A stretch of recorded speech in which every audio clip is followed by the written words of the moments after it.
रमज़ान के आने से पहले ही आप अगर सर्दियों में एंजॉय करना चाहते हैं इस नाश्ते को या शाम की चाय के साथ, तो आज ये मज़ेदार सी रेसिपी सिर्फ़ और सिर्फ़ 2 आलूओं से किस तरह से बनेगी। तो चलें चलते हैं रेसिपी की तरफ। बिस्मिल्लाहिर्रहमानिर्रहीम। अस्सलाम वालेकुम। रेसिपी करिस किचन में खुशामदीद। सबसे पहले आपने 2 बॉयल करने हैं आलू। आलू को आप बॉयल कर लीजिएगा इस तरह से, बिल्कुल एकदम आपने गला लेने हैं। यानी गलाने का मतलब ये है कि बिल्कुल एकदम सॉफ्ट होने चाहिए अच्छे से। आपने जो आलू को जो है वो इसका छिलका उतार कर उसके बाद आपने इसको मैश कर लेना है। मैशर से मैश कर सकते हैं, इसको जो है ग्रेटर से ग्रेट कर सकते हैं, डिफरेंट तरीके हैं जिससे आप कर सकते हैं। सो आपने जो है आलूओं को अच्छे से जी मैश कर लेना है। इवन कि अगर बहुत ज़्यादा जो है एकदम सॉफ्ट हों तो आप इसे चम्मच से भी कर सकते हैं गाइस। सो अब आपने इसको अच्छे से जो है वो इनको मैश कर लेंगे और एकदम जो है वो इस तरह से मैशर से मैश कर लूँगी मैं। 2 अदद आलू थे, उनके स्लाइस कर लिए थे मैंने, उसको जो है वो टुकड़ों में काट लिया था, उनका छिलका उतार लिया था, सिंपल पानी में डालकर बॉयल। इंस्टेंट आलू बॉयल करने का तरीका यही है कि आप इसमें जब बॉयल करते हुए नमक या हल्दी डाल देंगे तो बस जल्दी से बॉयल हो जाएंगे और आपका टाइम बच जाएगा। ये वाली रेसिपी जो है ना, आप इफ्तार के लिए अभी से सेव कर लें, वॉच मी लेटर पे लगा लें, ताकि रमज़ान से रिलेटेड जितनी भी रेसिपीज़ हैं वो आप उसको बाद में जाकर देख सकें। जब रमज़ान आएगा तो मज़े मज़े रेसिपीज़ को बना सकें। इसके बाद आपने इसके अंदर ऐड करनी है थोड़ी सी, एक मैंने जो गाजर ली थी वो चॉप करके वो इसके अंदर ऐड कर दी। थोड़ा सा प्याज इसके अंदर चॉप करके वो ऐड कर दिया। प्याज के साथ थोड़ा सा मैंने टमाटर लिया, टमाटर के सीड्स निकाल के वो ऐड कर दिए। साथ में शिमला मिर्च ली, वो थोड़ी ऐड कर दी। साथ में मैंने थोड़ा सा जी वो चॉप करके हरा प्याज इसके अंदर ऐड किया। उसके साथ ही मैंने इसके अंदर थोड़ी सी धनिया जो है वो चॉप करके वो भी शामिल कर दिया। और जो वेजिस आपको पसंद हो वो आप इसके अंदर शामिल कर सकते हैं। मैंने इसके अंदर ऐड की है बंद गोभी, वो भी थोड़ी सी मैंने काट करके उसके अंदर शामिल कर दी। बंद गोभी भी चली गई। उसके बाद जी ये तमाम चीज़ें थोड़ी थोड़ी मिकदार में आप इसके अंदर शामिल करेंगे। और उसके साथ ही फिर आपने इसके अंदर थोड़ा सा चिकन बॉयल किया हुआ, वो मेरे पास पड़ा हुआ था, नहीं है, ऑप्शनल है, अगर आप डालना चाहते हैं तो डाल लीजिएगा। बस श्रेडेड करके वो थोड़ा सा चिकन बॉयल हुआ हुआ वो मैंने इसके अंदर शामिल कर दिया। लास्ट में फिर आपने इसके अंदर जी ऐड करनी है रेड वाली जो है वो कैप्सिकम, जो रेड वाली जो रेड बेल पेपर होता है बस वो ऐड कर दीजिएगा। और उसके बाद आपने इसके अंदर 1 टीस्पून जो है वो डालनी है लाल मिर्च का पाउडर। साथ में आपने इसके अंदर थोड़ा सा ज़ीरा, स्याह वाला ज़ीरा इस्तेमाल किया है, सफ़ेद वाला भी कर सकते हैं, रोस्टेड होना चाहिए, तवे पे भून लीजिएगा, पैन में भून लीजिएगा, वो 1 टीस्पून। साथ में आपने ब्लैक पेपर, कुटी हुई जो है वो काली मिर्च का powder 1 teaspoon to half teaspoon. उसके बाद इसके अंदर नमक जाएगा हस्बे ज़ायक़ा, मैंने इसके अंदर half teaspoon to 1 teaspoon के करीब बस ऐड किया है। जितना आप खाना में पसंद करते हैं खाने में, उतना नमक जो है वो आगे पीछे कर सकते हैं, यानी उसकी मिकदार जो है। उसके बाद आपने इसको मिक्स करना है सब्जियों को, और उसको अच्छे से मिक्स करने के बाद उसके अंदर थोड़ा-सा जो है 1 टेबलस्पून भरकर मैदा ऐड कर दीजिएगा। बाइंडिंग का काम करेगा, सो मैंने 1 टेबलस्पून भरकर इसके अंदर मैदा ऐड कर दिया है। मैदा ऐड करके उसके बाद आपने अच्छे से मिक्स करना है, ताकि आप इसको जो है वो अच्छे से जी मैदा ऐड करने की वजह यही है ताकि बाइंडिंग में प्रॉब्लम ना हो जब आप इसको शेप देंगे। उसके बाद अच्छे से ये देख सकते हैं मिक्स कर लिया था तमाम वेजिस को। और मिक्स कर लेने के बाद अब आपने क्या करना है, इसको इंस्टेंट बनाना है, इसको रखना नहीं है। बस आपने क्या करना है, आपने थोड़ा-सा डस्ट करना है इस तरह से मैदा डस्ट करेंगे, काउंटर पे डस्ट किया। उसके बाद आपने इस पे वे जो वेजिस वाला मिक्सचर रेडी करके रखा था बस इस पे इस तरह से डालेंगे। डाल के फिर आपने जी इसको स्पैचुला की मदद से अच्छे से सेट कर लेना है। कुछ इस तरह से इसकी शेप देंगे तो ईज़िली इंस्टेंट जो है वो आप इसे शेप दीजिएगा इस तरह से। थोड़ा बारीक नहीं रखेंगे, रोटी की तरह बिल्कुल नहीं आपने कर देना बारीक, बस इसे थोड़ा मोटा-मोटा रखना है। इसको इस तरह से सेट करेंगे और साइडों से, ताकि कुछ इस तरह से शेप आ जाए। कुछ इस तरह से मैंने सेट कर लिया था।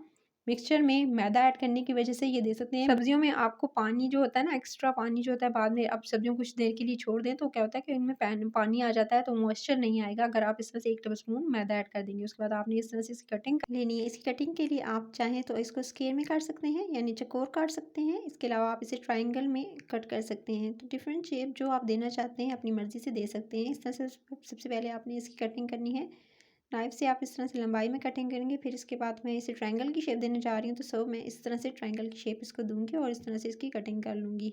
तो आपने इसी तरह से सारे के सारे जितना भी पार्ट है वो सारा का सारा इसी तरह से इसे कट कर लेना है, जिस तरह से मैं कटिंग कर रही हूँ। बड़े पीसेस में रखना चाहते हैं तो बड़े पीसेस में भी कट कर सकते हैं। और इसको बनाकर आप इवन सेव कर सकते हैं, फ्रीज़र में फ्रीज़ कर सकते हैं, किसी भी एयर टाइट जार में इसको बनाकर कट करके। उसके बाद इस पे जो मैं बाकी की चीज़ें लगाऊंगी वो इसे लगाकर उसके बाद आप इसे जो है वो किसी भी एयर टाइट जार में रख लीजिएगा और आप इसे इवन के पूरा महीना चला सकते हैं, ख़राब नहीं होंगे। क्योंकि इसके अंदर वेजिस भी बेशक हैं, लेकिन इसके अंदर वेजिस के अलावा जो है वो मैंने जो मैदा ऐड किया उसकी वजह से जो होगा सब्जियां जो है वो ख़राब नहीं होंगी। बस आप इनको इस तरह से जी कट कर लीजिएगा। कट कर लेने के बाद वापस से जो है वो इस तरह से बाकी जो चीज़ें हैं वो उस पे मैं लगाने जा रही हूँ, वो आप देख सकते हैं क्या क्या क्या लगाऊंगी। सबसे पहले एक बाउल में आपने ऐड करना है मैदा। मैदा लेंगे आधा कप या 1 कप ले लीजिएगा। उसके साथ ही आपने कुटी हुई लाल मिर्च इसके अंदर ऐड करनी है 1 टीस्पून। साथ में आपने हस्बे ज़ायक़ा नमक या हाफ़ टी स्पून इसके अंदर नमक ऐड कर दीजिएगा। उसके बाद आपने थोड़ा-सा पानी ऐड करना है और इसकी एक स्लरी जिस तरह से बनाते हैं ना, बस इस तरह से बना लेनी है। गाढ़ी नहीं होनी चाहिए। अभी आप इसकी कंसिस्टेंसी देख लीजिएगा कितना गाढ़ा, कितना पतला आपने इसको रखना है। थोड़ा-थोड़ा करके पानी ऐड करेंगे, एकदम पानी इसके अंदर ऐड नहीं करेंगे। सो आपने इसकी थिकनेस देख लीजिएगा। इसके अंदर जो है वो इस मैदे की स्लरी जो होगी ये कोटिंग का काम करेगी। सो जी आपने इस तरह से थोड़ा-थोड़ा का पानी ऐड करते जाना है। थोड़ा-थोड़ा करके ऐड करते हुए आपने इस तरह से स्लरी बना लेनी है। थोड़ी-सी कंसिस्टेंसी कुछ इस तरह से होगी, ना गाढ़ी ना पतली। बस आपने इतना जो स्लरी ऐड करने के बाद बस आपने इसके अंदर ऐड करना है जो आपने पहले से बना के स्क्वायर आपने जो रखे थे, चाहे वो स्क्वायर में हों या आपने जो इस तरह ट्रायंगल में कट किए हों। तो आपने इस तरह से इसे डिप करना है उसके अंदर, मैदे वाले जो बैटर के अंदर। उसके बाद आपने लेने हैं नूडल्स। इस तरह से नूडल का पैकेट ले लीजिएगा, 1 से 2 पैकेट ले लीजिएगा और उस पे अच्छे से आपने कोट करने हैं नूडल्स को। बच्चे बहुत ज़्यादा पसंद करेंगे, इवन कि बड़े पसंद करेंगे अगर आप इस जो है वो इस रेसिपी को बनाएँगे इसी तरह से। तो जो बच्चे जो वैसे भी नूडल्स बहुत शौक से खाते हैं, तो इस रेसिपी के बाद तो बहुत ज़्यादा उनको बहुत ज़्यादा खुशी होगी। इवन कि अगर आप इफ्तार में बना रही हों या शाम की चाय के साथ बना रही हों, सो आप जो इस तरह से इसे कोटिंग करके अब इस तरह से कोटिंग करते जाएँगे। और अब इस स्टेज पर अगर आप रखना चाहते हैं, फ्रीज़र में फ्रीज़ कर सकते हैं इसको, एयर टाइट जार में रख कर इस तरह से फ्रीज़ कर लीजिएगा ढेर-ढेर बनाकर। और जब जी चाहे उसको तल सकते हैं। फिर आपने ऑयल गरम करना है और उसके अंदर इस तरह से इसको डाल देना है। पहले जो है वो इसको बिल्कुल हल्की आँच पे इसको फ्राई करेंगे ताकि ऊपर से जो है वो, वैसे तो इसके अंदर जो अंदर की ऊपर से तो ये जल्दी-जल्दी हो जाएगा क्रिस्प, लेकिन अंदर से जो है वो कच्चा ना रह जाए। क्योंकि इसके अंदर जो हमने मैदे कोटिंग की है वो उसकी वजह से जो मैदा है वो उसका कच्चापन ना है। सो आपने इसे हल्का से हल्की से दरमियानी आँच पे जो है वो कुक करना है और दोनों तरफ से अच्छे से कुक कर लीजिएगा। दोनों तरफ से अच्छा सा कलर आने देना है, इसका जो है लाइट गोल्डन कलर आ जाए, बस आपने इतना इसे कुक करना है। और इसको फ्राई करेंगे और इसे डीप फ्राई भी कर सकते हैं, शैलो फ्राई भी कर सकते हैं, इवन कि आप इसे एयर फ्रायर में बना सकते हैं।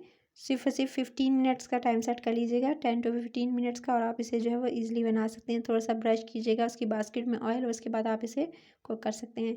तो मज़ेदार से इस तरह से स्नैक्स रेडी हो जाएँगे। आप इसे केचप के साथ, चटनी के साथ जो है वो ग्रीन चटनी के साथ एंजॉय कर सकते हैं।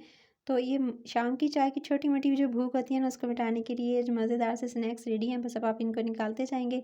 रेसिपी अच्छी लगी तो रेसिपी के चैनल को सब्सक्राइब, वीडियो को लाइक और शेयर ज़रूर कीजिएगा। रमज़ान में इस रेसिपी को ज़रूर ट्राई कीजिएगा। बताइएगा मुझे कमेंट सेक्शन में आपको ये रेसिपी कैसी लगी और कितनी मज़ेदार बनी। तो कमेंट ज़रूर करना है। अपना ख्याल रखना है। Till the next video, take care.